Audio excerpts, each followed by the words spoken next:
ici, donc c'est très classique, tu prends G, un groupe multiplicatif inclus dans les inversibles d'un certain corps, et tu veux montrer que ça suffit pour déterminer que G est cyclique.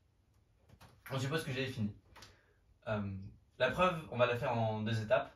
La première étape, ça va être de montrer que il existe un élément G d'ordre l'exposant du groupe. L'exposant, je rappelle, c'est ça. C'est le plus petit n tel que tous les éléments soient d'ordre divisant n.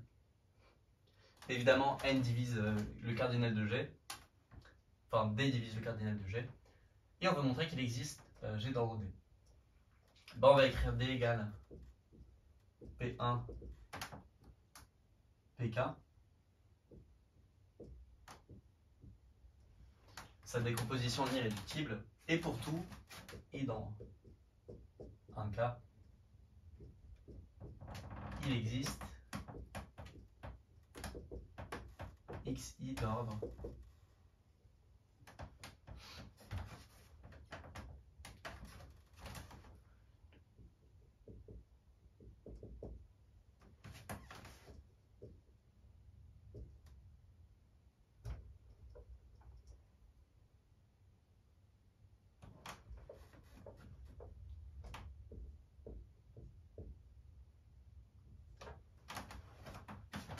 Voilà. Alors l'idée c'est que si je prends un élément xi dans G, son ordre je vais pouvoir l'écrire P1 puissance bêta 1 et tout, avec des bêta qui vont être plus petits que les alpha. Et si à chaque fois bêta 1 était plus petit que alpha 1, pour tous les éléments du groupe G, bah l'ordre ça serait pas ça, l'ordre ça serait, enfin l'exposant ça serait pas D, ça serait D sur P1 parce qu'on n'a pas besoin de la puissance alpha 1, la puissance alpha 1 moins 1 suffit.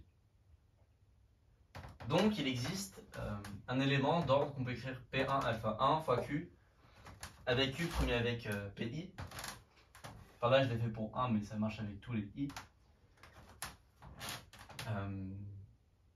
Et puis on va raconter xi puissance Q. C'est facile de voir que c'est d'ordre PI puissance h PI.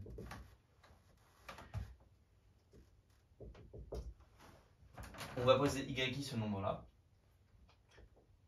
Et donc là, ce qui se passe, c'est qu'on a un tas d'éléments de G qui vont être d'ordre puissance de P. Et ce qu'on a envie de regarder, c'est le produit.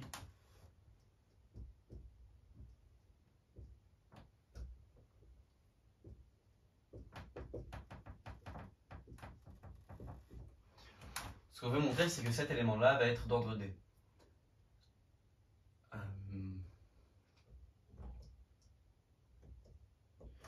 Bon, en fait, on va utiliser un lemme. C'est que si A et B sont d'ordre premier entre eux,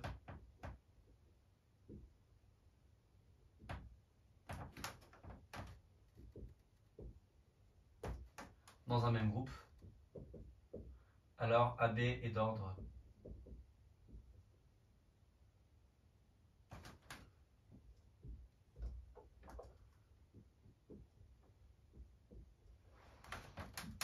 UV. Bah déjà, AB puissance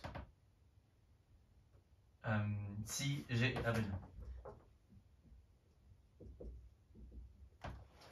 Ici, le résultat s'applique évidemment parce que un corps c'est tout le temps commutatif, donc G est forcément abélien. Bah déjà, AB à la puissance UV, comme les deux commutes, ça fait E. Et si j'ai AB puissance M égale E, on a A puissance MV égale E. Donc j'ai U qui divise MV, donc j'ai U qui divise M. Parce que U et V sont premiers entre eux. V c'est l'ordre de B. Là j'ai mis ça à l'ordre de B. B tombe et ça fait A puissance MV égale E. Donc l'ordre de A qui est U divise MV. Voilà, si je fais la même chose avec B, j'ai que V divise M et donc que UV divise M.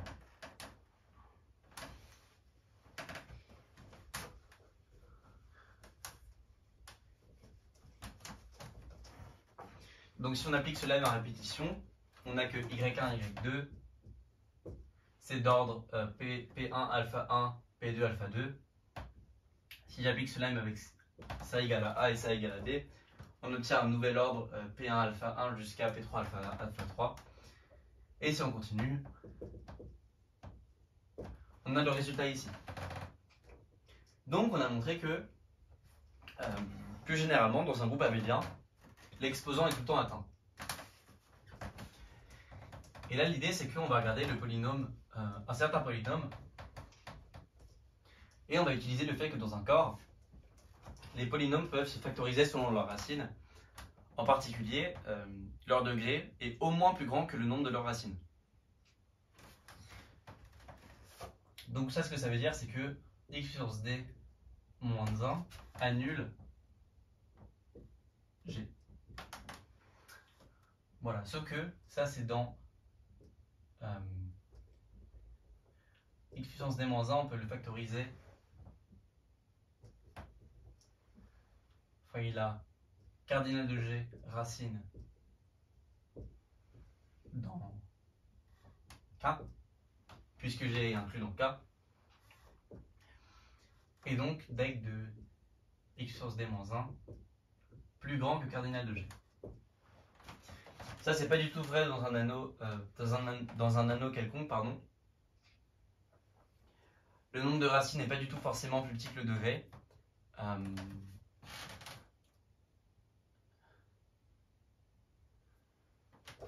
Ouais.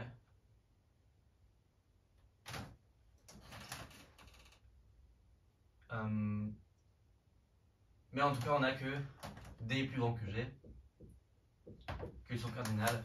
Et comme on avait vu ici que le cardinal de G remplissait cette condition, d'après le théorème de Lagrange, on a que D est égal à G.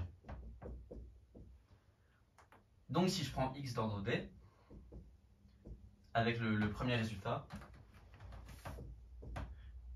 on a que G, c'est le sous-groupe engendré par X. Ça concerne D égale G éléments. Et donc, G est bien cyclique.